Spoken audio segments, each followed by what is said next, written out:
Bonjour et bienvenue à cette petite vidéo que j'ai appelée Les IA parlent aux IA. On verra si elle vous fait rire, sourire, pleurer, si elle vous inquiète, parce que on peut le voir de différentes manières.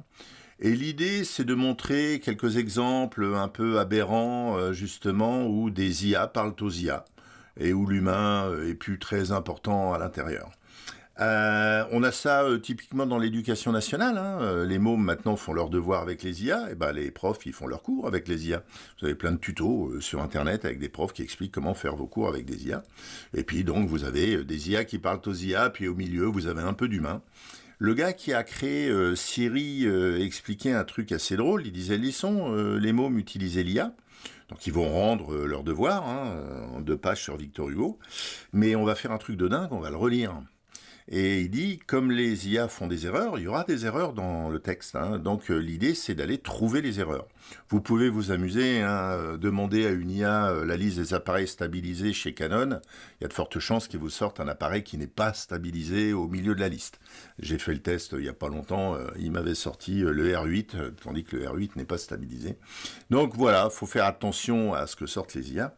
Et donc là, je vais vous montrer des trucs où les IA parlent aux IA. Mais déjà, comment on parle aux IA? Alors, il y a un truc qui est apparu qui s'appelle l'ingénierie des requêtes. Parce que quand vous demandez quelque chose à une IA, il faut lui demander, et si possible, il faut lui demander bien pour qu'il vous sorte un bon résultat. Donc, on peut devenir un ingénieur de requêtes pour IA. Et vous avez plein de guides sur Internet qui vous expliquent comment demander quelque chose correctement à une IA. Donc il faut que vous appreniez un nouveau langage qui est comment parler aux IA. Mais on va voir que on peut demander à des IA de le faire à notre place. C'est aussi des choses qui sont faisables. Alors je vais vous montrer 1 ou 2 exemples. Le premier exemple, c'est Instagram. Alors le premier exemple, c'est Instagram. Lorsque vous postez une photo sur Instagram, pour que votre photo soit mise en valeur, ça va dépendre de plein de critères. Et un des critères, c'est la photo déjà. Ça va être le texte qui accompagne la photo. Ça va être si vous mettez des emojis ou pas. Ça va être les quelques hashtags que vous mettez. Attention, il ne faut plus en mettre beaucoup, ça ne sert plus à grand-chose. Et donc tout ça, vous pouvez passer un temps fou à faire ça, ou vous pouvez demander à une autre IA de le faire à votre place. C'est-à-dire que vous dites à une IA, crée-moi quelque chose qu'Instagram va aimer. C'est un peu le principe. Donc là, je lui ai dit, j'aimerais un hook. Un hook, c'est un crochet. C'est une phrase d'accroche, d'accord? Avec des emojis, en anglais et en français, 10 hashtags en anglais pour cette photo. Mais j'aimerais quelque chose qui n'est pas le style habituel d'Instagram, quelque chose de plus original. Et là, voilà, il me sort un joli petit texte, il me sort des emojis, vous voyez, il me sort ici un certain nombre de mots-clés. Puis ensuite, vous pouvez lui balancer une autre photo, et il vous fait ça au fur et à mesure, et il vous fait même des fois une analyse. Je ressens une vibration bohème et sensuelle, ce qui n'est pas faux, à la fois mystérieuse. Et donc, vous allez créer une IA, va créer quelque chose qu'une autre IA risque d'aimer. Alors le point c'est, est-ce que vous allez pouvoir faire mieux? C'est tout le point, il est là. Pas sûr. Et puis ça risque de prendre beaucoup de temps. Donc en fait, moi là-dessus, je le fais parce que avant je mettais avec label Intel et je m'arrêtais là. Et je me suis dit, tiens, je vais voir si c'est mieux. Alors, est-ce que j'ai gagné plus de followers?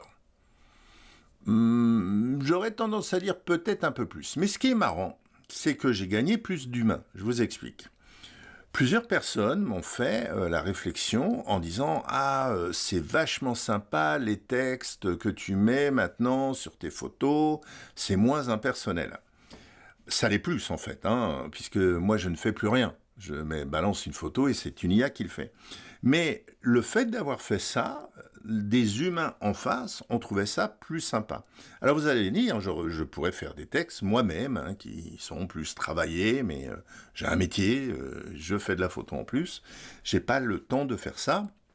Et en plus, pourquoi? Je veux dire, je suis pas fan de parler aux IA. Je veux dire, il y aurait un humain en face qui regarde ma photo, je veux bien prendre du temps. Mais là, c'est pas un humain qui regarde ma photo pour décider si ma photo elle va être mise en valeur. C'est un algorithme, c'est un ordinateur qui décide ça. Donc je vois pas pourquoi je perdrais du temps là-dessus. Donc ça, c'est un exemple des IA parlent aux IA. Voilà, On en a d'autres. Je vais vous montrer un autre exemple. Je vous ai montré avant justement ce principe de comment parler correctement aux IA. On va prendre un autre exemple. Alors, imaginons que vous ayez besoin pour une illustration d'un article, d'une photo. Alors, vous avez la possibilité d'aller sur des sites, eStock, Behance, et ainsi de suite, qui vendent des photos. Vous achetez la photo, vous la mettez dans votre présentation. Il y en a certains, ils ne l'achètent pas, ils mettent dans la présentation. On a même les logos les watermarks, mais ça ne les gêne pas. Hein. J'ai déjà vu ça en entreprise, des présentations avec des photos qui ont le watermark dessus. Mais bon, ça c'est un autre sujet. Donc, vous dites, ok, je vais passer par une intelligence artificielle et je vais demander de générer une image. Simplement, il faut lui parler à cette intelligence artificielle. Donc, vous allez devoir dire, j'aimerais la photo d'un groupe sur scène qui a ceci, qui a cela, machin, ou ainsi de suite. Mais vous avez beaucoup plus simple, en fait. Comme je disais, les IA parlent aux IA. Hein, donc là, par exemple, j'ai photo d'un groupe de musique rock sur scène. Hein, c'est une recherche Google. Google Images vous sort des images et vous en avez une que vous trouvez bien qui vient de eStock. Très bien. Cette photo-là. Donc je vais voler cette photo-là, mais en fait pas cette photo-là. Pas exactement cette photo-là. Donc je vais copier cette photo, vous voyez que je suis sur Google, je peux faire copier l'image, très bien. Et là je vais aller par exemple dans Gemini de Google pour générer une image équivalente. Mais je ne vais pas lui demander de générer une image comme celle-là, je vais lui demander de générer le prompt. Donc là, je suis tranquillement sur Gemini, je vais coller la photo que je viens de copier. Donc déjà, je balance à Gemini une photo sur laquelle je n'ai aucun droit, je n'ai rien du tout, mais c'est faisable, techniquement. Et je lui dis, alors je vais écrire en anglais parce que je me suis rendu compte qu'en français, c'est moins efficace. Alors je vais lui dire, what could be the prompt to generate this photo? Donc je lui dis, voilà. Quel serait le prompt? Donc en fait, je lui demande de faire le boulot de prompt engineering, d'ingénierie des requêtes, à ma place, en lui filant une photo. Tout simplement. Et il va analyser tout ça et il va me donner tranquillement un prompt que je vais pouvoir ensuite réutiliser dans n'importe quelle intelligence artificielle pour générer une image de ce type. Alors il dit deux musiciens rock, hein, il y a un mec guitariste, une femme qui a une coupe afro, il y a de la fumée, il y a du rouge, et puis voilà, il a une guitare, voilà, une photo de ce type-là. Et maintenant, si je prends ce prompt et que je vais aller le donner à une autre IA, on va essayer avec Gemini, on va voir ce que ça donne. Donc là, j'ai une nouvelle discussion, hein, toujours dans Gemini, je vais coller, je vais lui rajouter quand même generate a realistic photo of, voilà. Et puis, on va voir ce qu'il me fait. Voilà, il me dit, on y va, il génère le truc, on va attendre qu'il ait terminé. Voilà. J'ai une image dans le style. Donc, j'ai pas la même image, hein. J'ai pas la même image, c'est sûr.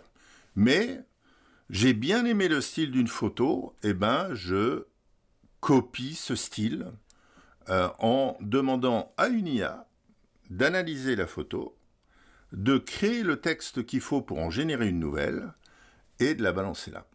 Alors, on a un petit logo chez Gemini qui dit c'est fait par intelligence artificielle, mais vous allez dans Photoshop, vous sélectionnez ça, vous faites remplissage génératif, vous demandez à Photoshop de vous le virer, et l'image, il n'y a même plus le petit logo, tranquille. Voilà. Et c'est quelque chose qui est pas mal, hein. Je veux dire, c'est... Donc, j'ai pas volé une photo. J'ai copié le style d'une photo. Donc, je me suis inspiré d'une photo, mais j'ai demandé à une IA de générer cette inspiration en fonction d'une analyse faite par une autre IA. On peut trouver ça ridicule, on peut trouver ça idiot, on peut trouver ça inquiétant, on peut trouver ça marrant. Chacun fait ce qu'il veut là-dessus. Mais c'est pour vous montrer que maintenant, on peut comme ça faire des trucs. Alors, je vais essayer avec une photo à moi, tiens, histoire de voir ce que ça peut donner. Donc, on va prendre cette photo de la belle Jodie, et puis on va demander à une IA de créer le prompt pour la générer et voir ce que ça donne comme résultat. On commence par la génération du prompt, hein, donc j'ai mis la photo. What could be the prompt to generate this photo? Point d'interrogation. C'est parti.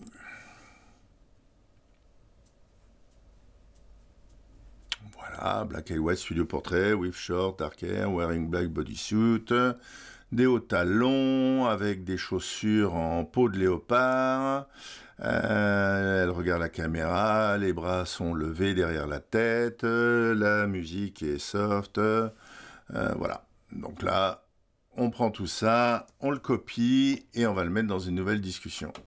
Alors, on le colle et on va generate a realistic photo of.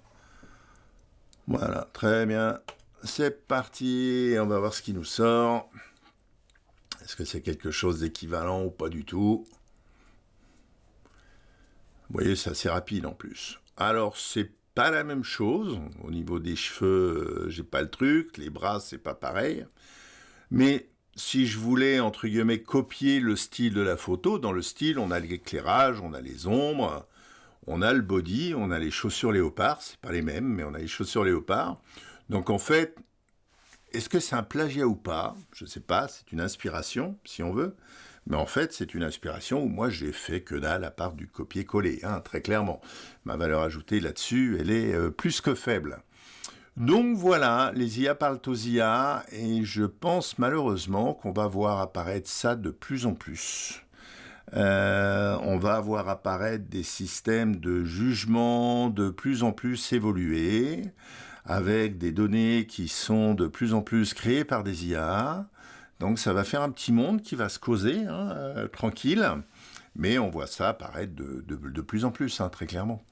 Donc voilà, je ne sais pas si ça vous inquiète, si ça vous amuse. Il y a des gens qui ont des avis assez sympas sur les IA en disant que c'est des gadgets de riches. C'est vrai qu'à la fin, ce système-là va permettre à des gens qui gagnent déjà beaucoup d'argent d'en gagner un peu plus, hein. Mais en attendant, c'est là. Donc, je vous ai montré comment demander à une IA de faire du boulot à votre place pour demander à une autre IA que le boulot soit correct. On peut trouver ça génial ou on peut trouver ça aberrant. Je vous laisse choisir. Allez, au revoir.